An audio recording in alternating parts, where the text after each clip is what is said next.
Good morning. My name is Reverend Emily Bruce. I am the minister of this congregation, and I want to welcome you all here on this beautiful, was sunny a few minutes ago, Easter Sunday. Whether you are new to this space or you have crossed this threshold 1,000 times or somewhere in between, you are welcome here. Whether you are in our space physically or watching us on Zoom, hello, you are welcome here. Thank you all for being here this Sunday. I just have a few quick announcements before we start our worship service. First, I'd like to call your attention to this beautiful painting hanging behind me. Some of you may know what this painting is or who the artist is. It was painted by Lilius Singalani, who was a member of this congregation who sadly passed away a few years ago.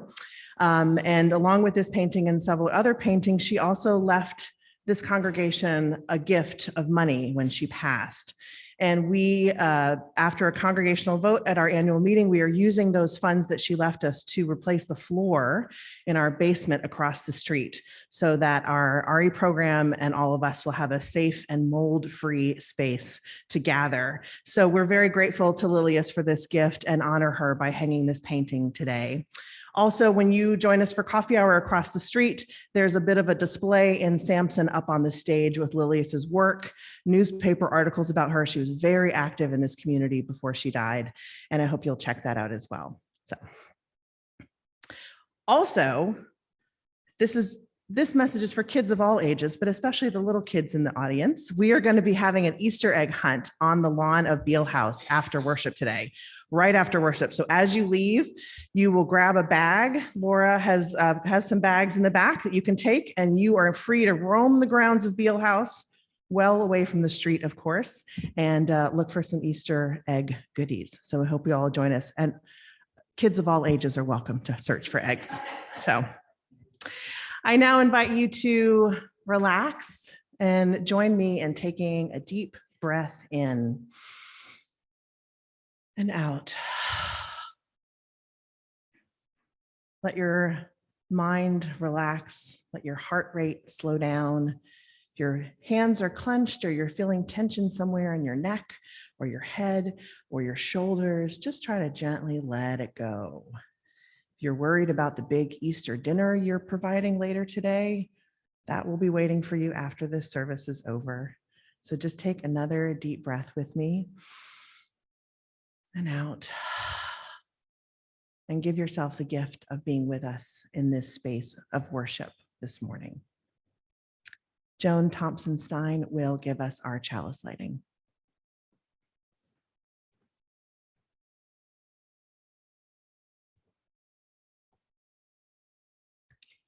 This morning, we light our chalice with words from the 13th century Sufi mystic, Jalal al-Din al-Rumi.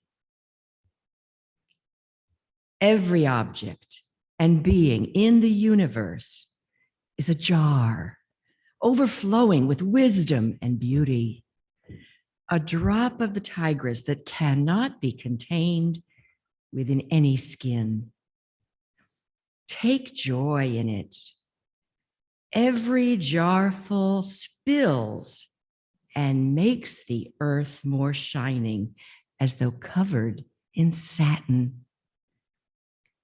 Make peace with the universe. It will turn to gold. Resurrection will be now.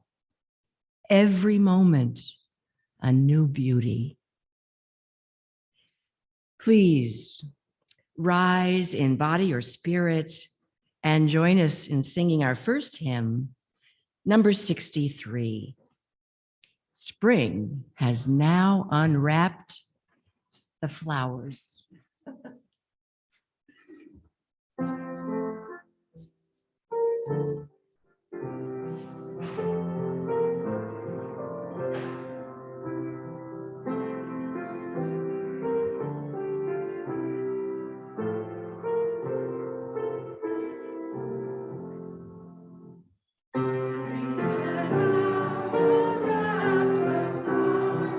Days past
First of all, belated thank you to Sydney and Annie Sanda for lighting our chalice. I apologize for getting to introduce you. Thank you again. So this morning, our service is going to unfold in three parts, meant to echo the important days of the Easter story. The first is Maundy Thursday, the day Jesus had his Last Supper with his disciples and washed their feet. The second day is Good Friday, the day of Jesus' death, a day of grief and sadness and shadow. And finally, the third day is Easter Sunday, the day of resurrection, of the stone being rolled away and the tomb being empty, a day of hope rising. Now, as Unitarian Universalists, we know that there is wisdom to gain from many sources, some religious, some not. We also know that something doesn't have to be factually true to contain truth, capital T, truth. So often enlightenment comes from the ancient stories, the myths, the fables that illuminate our human experience. So today we honor the ancient Easter story, which is so fundamental to the Christian heritage of our diverse faith tradition. As we go along, each section will have a story, a ritual, and a song. I'm delighted to introduce, they're not sitting here right now, but members of Natural Born Fools who will be playing our music this morning. Thank you, Tom and Peter and Joy. So we go along, each section will have a story, a ritual, and a song. And so we begin with Maundy Thursday, with a reading that contemplates the blessings we receive, which will be read by Joan Thompson Stein.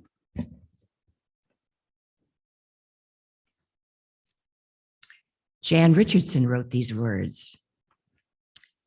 As if you could stop this blessing from washing over you. As if you could turn it back, could return it from your body to the bowl, from the bowl to the pitcher, from the pitcher to the hand that set this blessing on its way. As if you could change the course by which this blessing flows.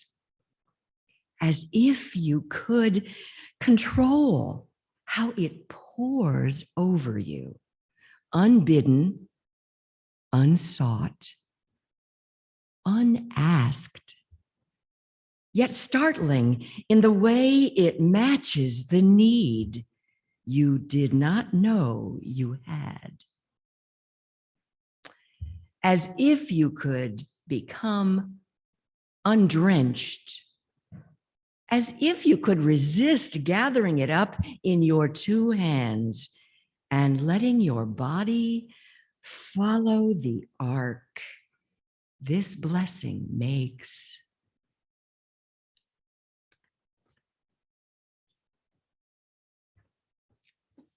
So when you entered the meeting house this morning, you should have been given a little paper heart made out of seed paper. Does anyone not have one?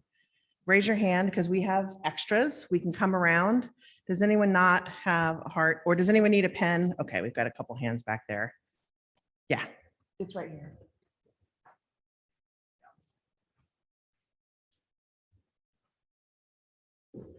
So raise your hand if you need a heart or a pen. We've got both in that little basket. Back there too, okay? I tried to get you all, I promise, but I knew I was gonna miss a couple people.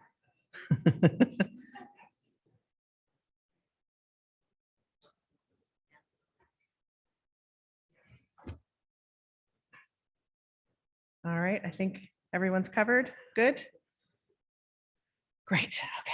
So on Maundy Thursday, the disciples at the Last Supper received the blessing of a foot washing by Jesus. This was how Jesus chose to spend some of his final hours, knowing what lay ahead for him. And in an act of humble blessing, their teacher, their leader, knelt down to do a service for them that usually only a servant would perform. As a foretelling of the ultimate sacrifice that is told in the Easter story, Jesus humbled himself to show gratitude and love for those nearest and dearest to him. The reading that Joan just gave so beautifully started with these words, as if you could stop this blessing from washing over you. At this moment, I'd like to ask all of you, what blessings are washing over you? What grace, what kindness, what love have you received that you did not feel like you deserved? How has someone humbled themselves to show their love for you? How have you done the same for the beloveds in your life? As you contemplate these blessings that you have given or received, perhaps a word or a name or an image is bubbling up in your mind. You're invited to hold your little heart in your hand, and the heart is made of seed paper, and meditate on the blessings of your life. If a word or a phrase of gratitude or prayer comes up for you, feel free to write it on the heart with the pen you've been given or you've borrowed from a neighbor. But if you simply hold the heart, that's okay too. Whatever feels right for you is what you should do. So you're invited to meditate on some of these questions I've just asked as we have our first song, You Can Close Your Eyes by James Taylor.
Well, the sun is surely sinking down, but the moon is surely rising.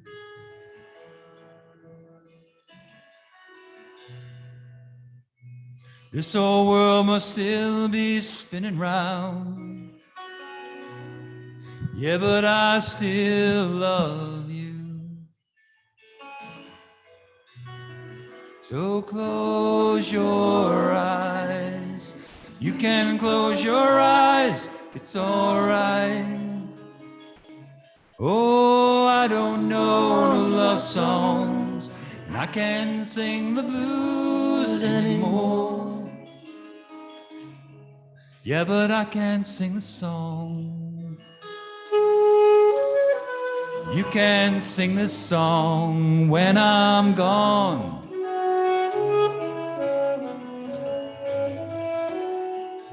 Won't be long for another day. We're gonna have a good time.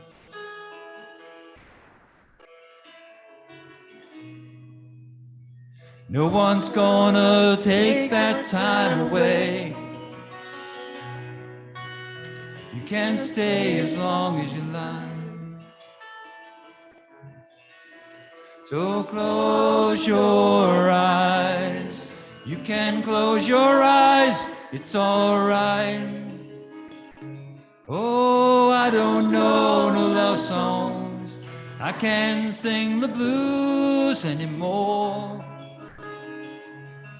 Yeah, but I can't sing the song. You can sing this song when I'm gone.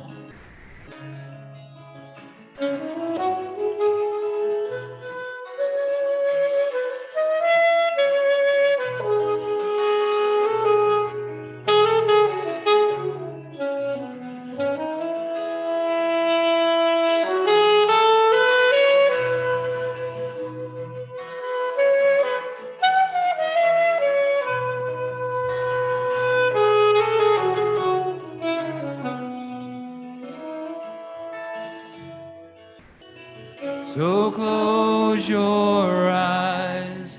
You can close your eyes, it's alright. Oh, I don't know no love songs. I can't sing the blues anymore. Yeah, but I can sing the song. You can sing this song when I'm gone.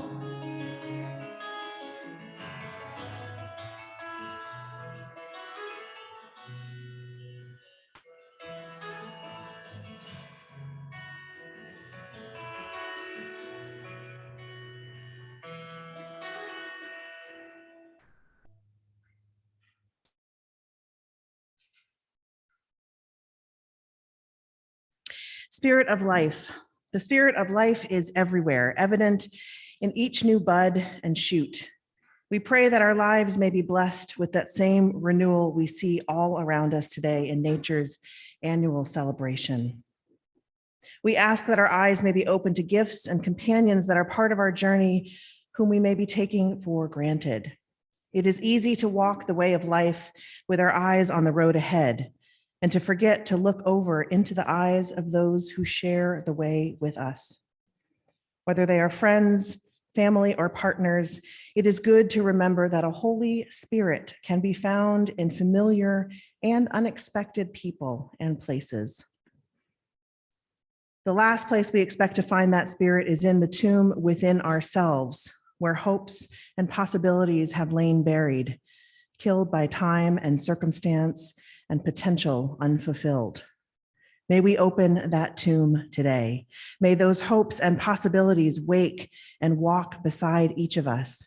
May something unexpected and unheard of await us in this season.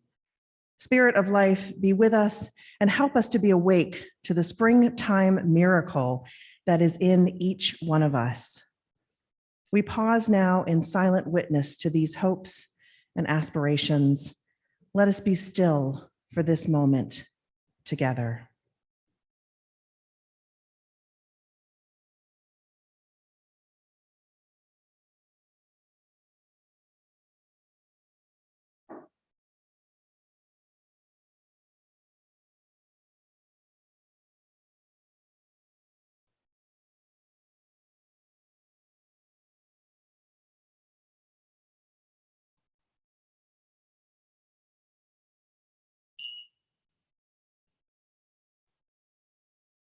May it be so. Amen.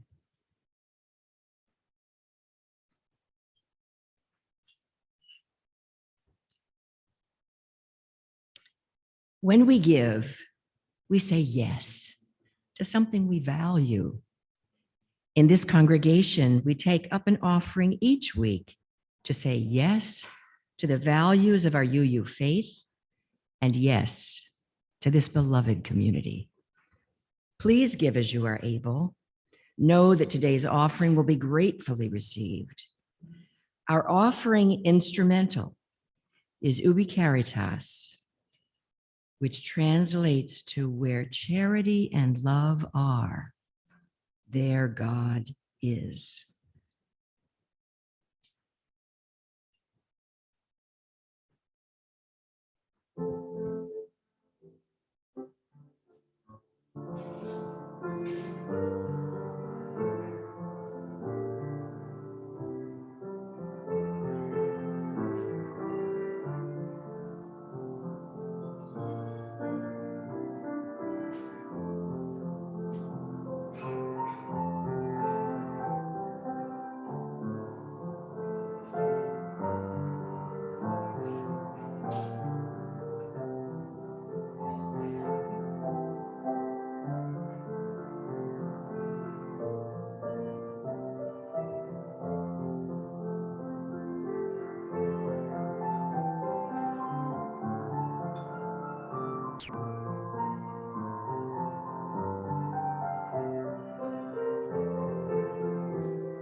Once, there was a small woman walking along a dusty sidewalk.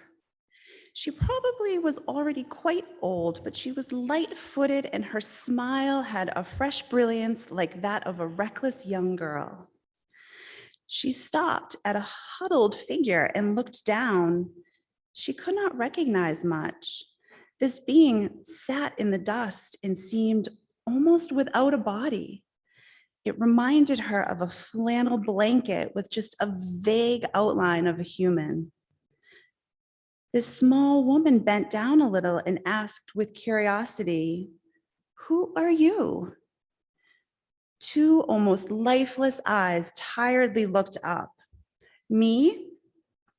I am the sadness," whispered a voice so low that it almost could not be heard. "Oh, the sadness," the small woman shouted with joy, as if she was welcoming an old friend. "You know me?" the sadness asked suspiciously. "Of course I know you. Often you have accompanied me along the way." "Yes, but why don't you run away from me? Aren't you afraid of me?" Sadness asked suspiciously. "Why should I run away from you, dear? You know very well you can catch me easily. But I wanted to ask you, why do you look so discouraged?" Well, I'm sad," the gray figure answered in a very fragile voice. The old woman sat down beside her. "So you are sad," she said and nodded understandingly. "Go on, tell me, what saddens you?" The sadness sighed deeply. Could it be that this time someone really wanted to listen to her? How often she'd wished for that. "Oh, you know," she started hesitantly, but amazed. "It is just that nobody likes me. It is my destiny to go among people and remain with them for a time, but when I come to them, they are scared. They are afraid of me and avoid me like the plague." The sadness continued. "People have invented sentences with which they try to banish me. They say, 'Rubbish, life is fun.' And their fake laughter leads to cramps in their stomachs. They say, 'Praised be that which makes us tough.' And then they get a pain in their heart. They say, 'You have to pull yourself together.' And they feel a cramp in their shoulders and in their backs. And they say, 'Only weaklings cry.' And with the buildup of tears, their heads almost explode." "Oh, yes," the old woman acknowledged. "I have met such people often." The sadness settled down a little bit more into herself and said, "I only want to help people. When I am close to them, they can find themselves. I help them to build a nest to tend their wounds. Only someone who allows sadness and cries all their bottled up tears can ever really truly heal their wounds. But people do not want me to help them. Instead, they arm themselves with thick armor made of bitterness and never heal." The sadness said nothing more, but began to cry. The crying was weak and quiet at first, and then stronger and stronger, and finally desperate. The small old woman encircled this sunken down figure with her comforting arms. How soft and tender she was while she caressed this quivering bundle. "Just weep, my sadness," she whispered lovingly. "Just rest a little bit so that you can regain your strength. From now on, you will not walk alone. I will accompany you so that your discouragement does not gain power." The sadness stopped weeping, sat up, and looked astonished at her new companion. But who are you?" "Me?" the old woman said, grinning easily like a young child. "I am the hope." Good morning.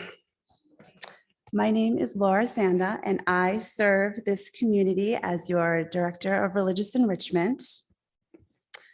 Like the sadness in this story, everyone in the Easter story was sad on Good Friday and Holy Saturday. They mourned the tragic death of Jesus and did not see any way to find hope or goodness again. But grief and loss can so often plant the seeds for future hope. Times of loss, especially when it is shared with others in community, can provide this nest for hope to grow. Martin Luther King Jr. once wisely said, "Without Good Friday, there is no Easter Sunday." Only by giving ourselves time to contemplate the shadows can we find our way to the light of joy and love and peace. As spring emerges outside these walls, we are going to plant our seeds, literally, the seeds inside our seed paper hearts, as an act of faith that any grief or anxiety or sadness we may be carrying today or have carried over this past year will join together with the blessings of grace and kindness and love that we've experienced, and together will lead us toward the light. At this time, you are all invited to bring up your seed paper hearts to the front and plant them in our soil. You can place your heart in and scoop a little dirt on top. After our service today, we will be watering these pots and bringing them out into the sun in the hopes that our seeds will spring forth into flower. So please come down, probably follow the same path as we did for our joys and concerns along the side, and then return via the center aisle. And while we do that, we'll have our next song, One by U2.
Is it getting better?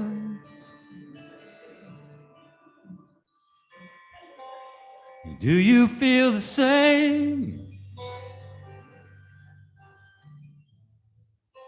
Will you make it easier on you now? You got someone to blame.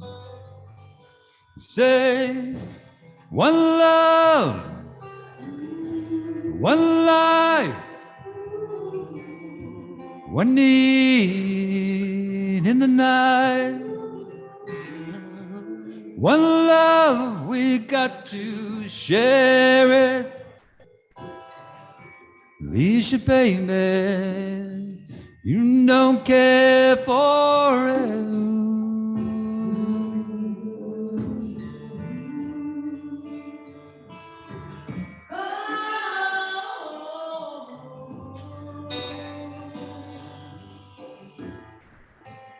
Did I disappoint you? Leave a bad taste in your mouth. When like you never had love, now you want me to go down. Well, it's too late tonight to drag the past out into the light. We're one, but we're not the same. We've got to carry each other, carry each other. One.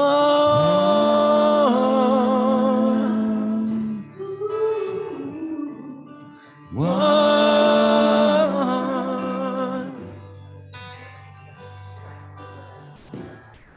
Have you come here for forgiveness? Have you come to raise the dead? Have you come here to play Jesus? To the lepers in your head? Did I ask too much? More than a lot. You gave me nothing, now it's all I've got. We're one, but we're not the same. We got to hurt each other, then we do it again. Love is a temple, love is a high law. Love is a temple, love is a high law. Ask me to enter it, when you call. I can't keep holding on to what you got, but all you can is have. One love, one blood, one life. We ain't got to do what you should. One life with each other, sisters, brothers. But we're not the same. We got to carry each other, carry each other.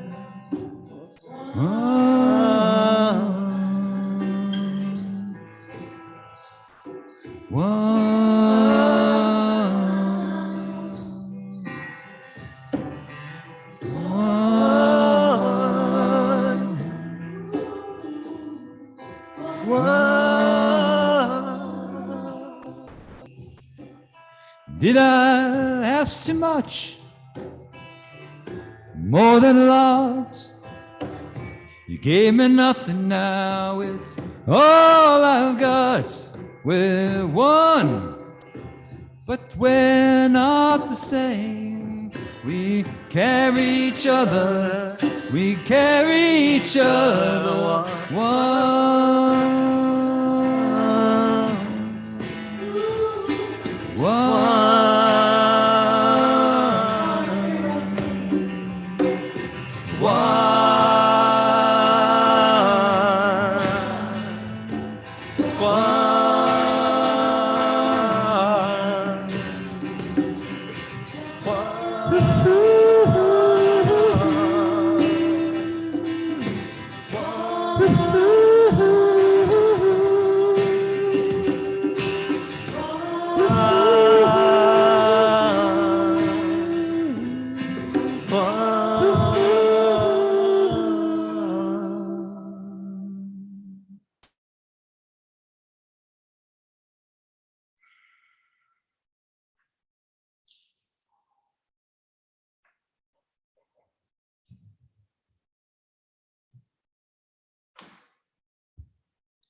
And now we arrive at Easter Sunday, the third day in our service today. The day that Jesus's women followers came to the tomb where he had been buried, only to find the stone rolled away and the tomb empty. Now, each gospel has a slightly different version of this story, but they all have some version of Mary Magdalene and other women arriving at the tomb and shocked to see it empty. In every version of the story, Jesus in some form appears to Mary, tells her that it is him, that he has risen from the dead as he said he would, and for her to go tell the others. But the one version that always gets me in this Easter story is in the book of Matthew, because only in that version do the chief priests of Jerusalem also hear about the empty tomb. They hear the story about how the heavy stone was rolled away in the night. They get the report that Jesus indeed rose from the dead 3 days after he died, just like he said he would. So in this story in Matthew, the chief priests get together with the other elders and conspire to concoct a story that Jesus's body did not rise from the dead, but was stolen away by his disciples, because they fear that if the story of what actually happened got out, it would cast doubt on their authority. It would threaten their power, and perhaps most importantly, it would get them in trouble with the higher ups. In Matthew chapter 28, verse 12, it says, quote, "When the chief priests had met with the elders and devised a plan, they gave the soldiers a large sum of money, telling them, 'You are to say his disciples came during the night and stole him away. If this report gets to the governor, it will satisfy him and keep you out of trouble.'" And they should have also said, "It will keep us out of trouble too." Of all the people who are afraid of being proved wrong in public, the chief priests of Jerusalem have got to be near the top of that list. This part of the story haunts me because after just killing Jesus and subduing the voice of truth and justice that has risen up against their power, they're trying to kill him all over again, bury his story, and thwart his message. Because one thing I know to be true is that empire will always try to kill truth. And the reason I know that is because, as many of you have no doubt seen, truth kills empires. Truth brings down the powerful. Truth reveals corruption. Truth shines a light on that which the powerful want to keep hidden. That's the story of Jesus's death for me personally. And that's why this story is important today, because it is the story of someone who dared speak truth to power and was destroyed for it. History is full of these stories, religious and not, of empires' continued attempts to kill the truth. And this year, on this Easter Sunday, this story resonates for me because it feels an awful lot like empires winning these days, doesn't it? Russia's brutal invasion of Ukraine, the far-right political spectrum encroaching more and more on women's rights and trans LGBTQ rights, corporations trying to thwart workers' rights to organize, and what feels like a collective corporate and governmental blockade to stop any efforts to meaningfully address the climate crisis. It is in these moments in the life of our world where we need hope the most, and it can feel so far out of reach. The Czech playwright and activist Václav Havel, who was credited for delivering Czechoslovakia out of Stalinism and into democracy, once wrote this about hope. It's one of my favorite quotes. "Either we have hope within us or we don't. It is a dimension of the soul, and it is not essentially dependent on some particular observation of the world or estimate of the situation. Hope is not a prognostication. It is an orientation of the spirit. It is an orientation of the heart." Hope is an orientation of the heart. It is the ability, it is the choice to believe in something for the sake of it, not because you think it will definitely work out, but because it's right and it's good and it's on the side of justice and peace. Hope believes in the truth, speaking out against empire. Now, I'm not talking about optimism, not at all. Optimism is great, but it can often be used to mask our fears. The just think positive trope comes to mind here. It has a way of squashing our ability to actually face our fears and reckon with the truth of our situation. But hope, on the other hand, travels with you through every high and low moment. It is what sees you through dark times. Hope is what appeared to those women at Jesus's tomb, telling them that their teacher, that their leader had risen to new life. Hope is what helped those Amazon workers in Staten Island, after a full year of campaigning, get a successful vote to be able to organize their union. Hope is what is helping those brave Ukrainians fight back against the Russian soldiers in their towns and their cities.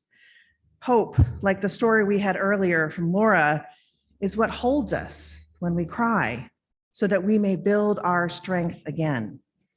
Hope accompanies our grief, our anger, our anxiety, that we may be resurrected in our ability to go on, in our ability to breathe again and to face a new day. The UU Reverend Kendall Gibbons writes this in her poem entitled "A Humanist Speaks of Easter." She says, "I don't believe that the crucifixion is a story with a happy ending, or that it was a one-time event. It happens over and over again as the human journey unfolds. The dead don't rise, but we do. Hope rises, community rises, you rise, we rise, life rises. Not because death isn't real. Crucifixion is not just pretend, but something else is just as real, even more real. Something happens next. That is the other thing we know for sure. Life rises. Love rises. Tears rise. Hope rises." So, my friends, the story of Easter is a story of death, and it's a story of life. Like so many things, it is a both and, not an either or. Death is certainly real, but just as real is hope. So this Easter Sunday, I pray for a resurrection of hope every single day, that we may know our ability to rise, to speak, to pray, to get angry, to celebrate, to love each other, and this beautiful, broken world that is crying out for truth. Empire cannot actually kill truth, though it will keep trying over and over and over again to do so. So may we, all of us, orient our hearts towards hope, knowing our power to resurrect it each and every day. May it be so. Amen. And now that we've finally arrived at Easter Sunday, let us roll away the stones that close off our hearts. Let us fling wide the doors to welcome in the hope and the beauty of spring. And we have a special guest to help us do just that, who brings us a gift of flowers this morning. Everyone turn around. Our Easter bunny will make their way around the meeting house now with some help to give you all a flower, a piece of beauty, as we have our last song, "The Rising" by Bruce Springsteen.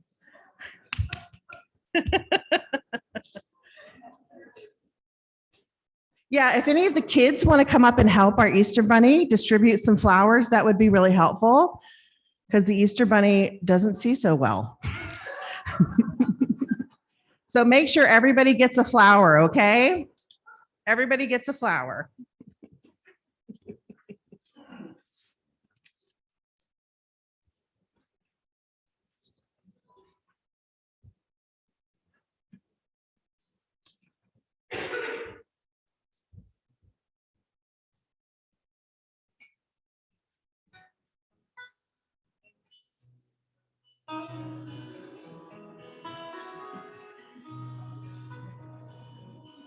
Can't see nothing in front of me.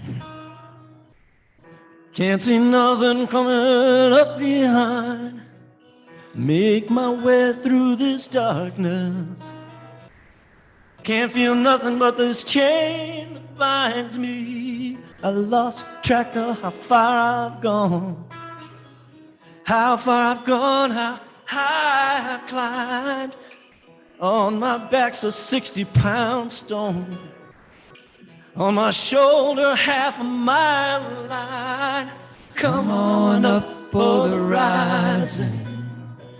Come on up, lay your hands in mine. Come on up for the rising. Come on up for the rising tonight. I left the house this morning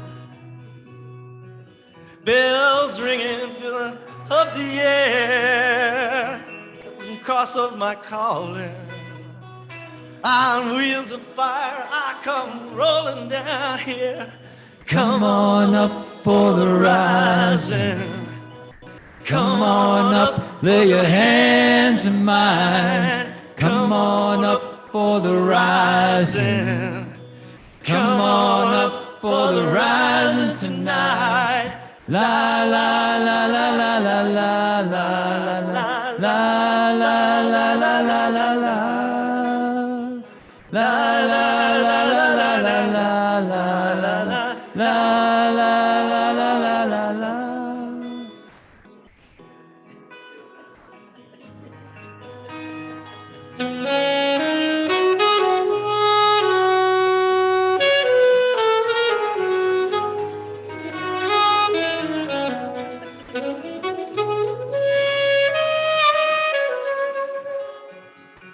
There's spirits above and behind me, faces gone black, eyes burning bright. May their precious blood bind me, Lord, as I stand before your fiery light. La la la la la la la la la la la la la la la la la. La la la la la la la la la la la la la la la.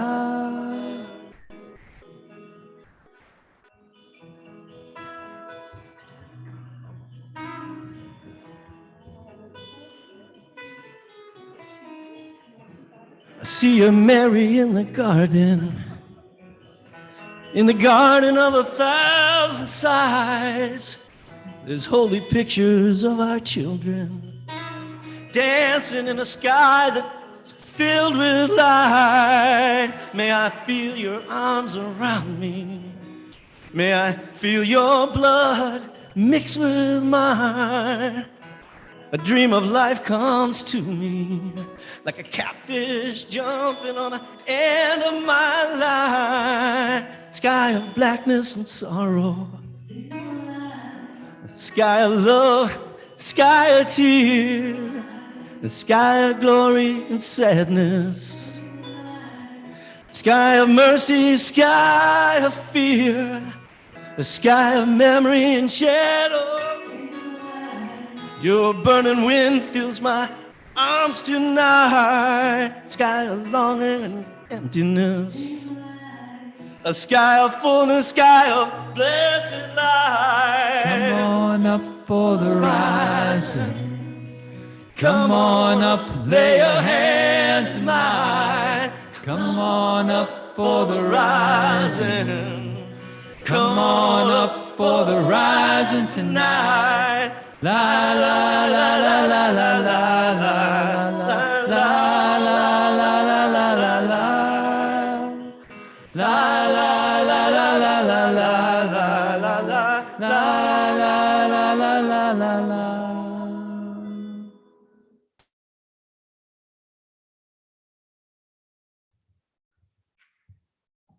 Thank you, Easter Bunny. And a round of applause, please, for Tom, Peter, and Joy.